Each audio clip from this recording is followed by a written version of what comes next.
I went out to a nightclub, dusk, stood in there with my sister and a few of my friends, and two guys were behind me, and they said, I heard them say to me that she must be a Paki, she must have something to do with September 11th, you know, she should go back to her own country. And obviously me being me, I said, well, I am in my own country. They didn't like it, but also my sister was there. I had my friends there, and they didn't like it, the fact that my friends stuck up for us. And if my friends probably never stuck up for us, then they probably would have given me more grief and my sister more grief. Sometimes it's been people he knows, like his a friend, calling, the only way to hurt him is to call him a black bee. And at school, his friend did it once, and I mean, it took 4 teachers to pull him apart. And that, but after that, he said, I'm really, really sorry, and they're best of friends again. But sometimes if they are angry or frustrated, you know, with Hassan for some reason, the only way to get at him is through his colour. And I mean, when he was younger, and I mean, I didn't know what to do, where to turn. Mummy, I don't want to be brown anymore, I want to be pink. And to hear your son say that, and then after assault's been, say, Mum, I don't want to go on anymore, I don't want to live. But I just talked to him, and what really angers me is the people that call him that, they're the people who go on holiday to get a tan, to have lovely skin like he does. And do they go home and call their parents black bastards? Niggers? I don't think so. So I do it to my son. When I moved here when I was quite young, but my first ever experience of racism was about 7, 8 when you're at primary school. And you don't realise that it's racism at first until you get a bit older and you realise that what it actually was racism, not just being nasty. When I was younger, when we were here, and we're a mixed race, I mean, we're light, but people know that there's a difference, that there's something wrong with you. So then I used to go home and I used to get this fading cream. If you've got like problems with your skin, or your skin's too dark or pigment wrong. So I used to use that on my face all the time, on my legs, and I used to put talcum powder on, and it used to hurt my skin, and my skin used to get so dry. And I would still do it every night. You get to a point where you think, there's something wrong with me, it's them, it really is them. You can just see the end as well, can't you? Yes, yeah, it's very, very cool. It is. Very, very cool. And there was another time when I knew that was different, when, like I say, I was about 10, and I was outside playing, and these kids were walking through the streets, and I'm minding my own business in my garden, playing with the dog, car parked on the drive, nice day, and then they just started throwing stones, calling me names, and blackie, nigger, brownie, chocolate, all sorts. The typical names, you know. And the police come to our house and said it wasn't racially motivated, that I supposedly misheard what they had said, you know. And the only thing that I could ever say back to them was Milky Bar. And I love Milky Bar, so it doesn't add up, you know. You could never think of a name to call them back. You couldn't say, oh, you're just misinformed, or you're just thick. They laugh it off and go, yeah, right, whatever. Go back home, go back to where you're from, you know.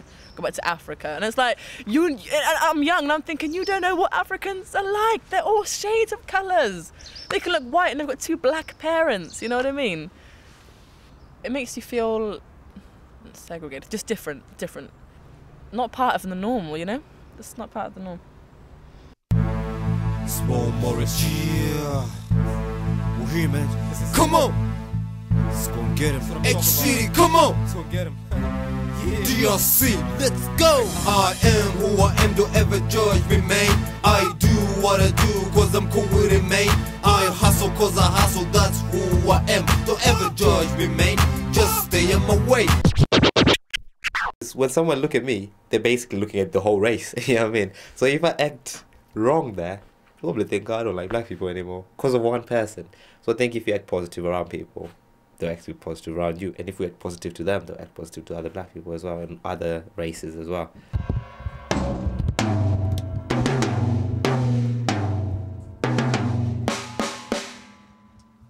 It depends how people raise their children, if you know what I mean. Like when I got raised, my mom didn't raise me as in, that's a white person, that's a black person, that's an Asian person, that's that person. It's all people. I mean, we look at it as people. We're all people, and we should treat each other as you would want to get treated. On and down. Well, there was once I was by TK Maxx, just sitting down, just having a McDonald's, really. A person came down, basically, just sat on the next bench. And I'm just sitting, just having a laugh with my friends, just, you know, we're just eating. And then he came down and just said, get out of that bench. And I was like, excuse me, I was like, go back to your country. I was like, and I thought he was talking to somebody else, so I didn't really look at him. So I kept on just having a laugh. And he came down and was like, hey, monkey, I said, go back to your country. You know what I mean? So I turned around, I was like, oh, excuse me. And he just took his milkshake, just chucked it at me. When my friend just pulled me back, I was like, don't worry about it, just leave it, just leave it. And just started shouting names and things like that. I just walked off, really. So that's the worst one I've had, to be honest. But apart from that, nothing serious, to be honest. Like, sometimes when you're in this situation, you really want to fight, because you're just like, I can't believe this person just called me that, you know what I mean? But when it gets to the, like, to fighting, usually I get pulled away and just walk off, and you realize, oh, that's the best thing to do, to just walk away and just go, I mean, just leave it. Like the person who shoved a milkshake on me, he was quite an old guy, and if you start fighting with him and have a heart attack there, I mean, or anything happens to him, you end up getting the blame for him, what happened. So walking away is the best thing, to be honest, for me. GG. That's a wrap. We run these streets, man. This is who we are. DRC, man. We out.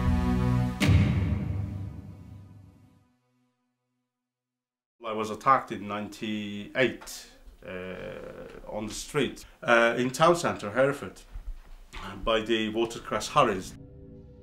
One of the guys came to me, and as I was going to pub, put his hand on my shoulder and turned me around. He said, "You Turkish C-word," and then he said, "What are you doing? Go back to your country."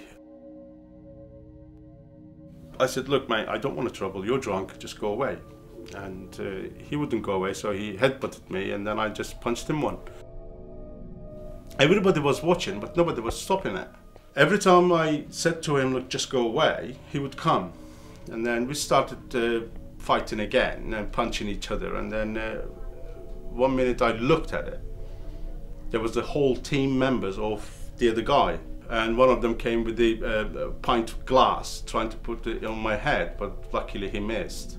And then since then, I have not been in town. So I jumped into a taxi, I went home, and I called the police straight away, saying that, look, they know where I live. And so I said, I'm worried, and I've been attacked, and it's racially aggravated. And I said, what can you do about it? I'm still waiting a phone call back. 8 years ago. So I'm still waiting a phone call back from them.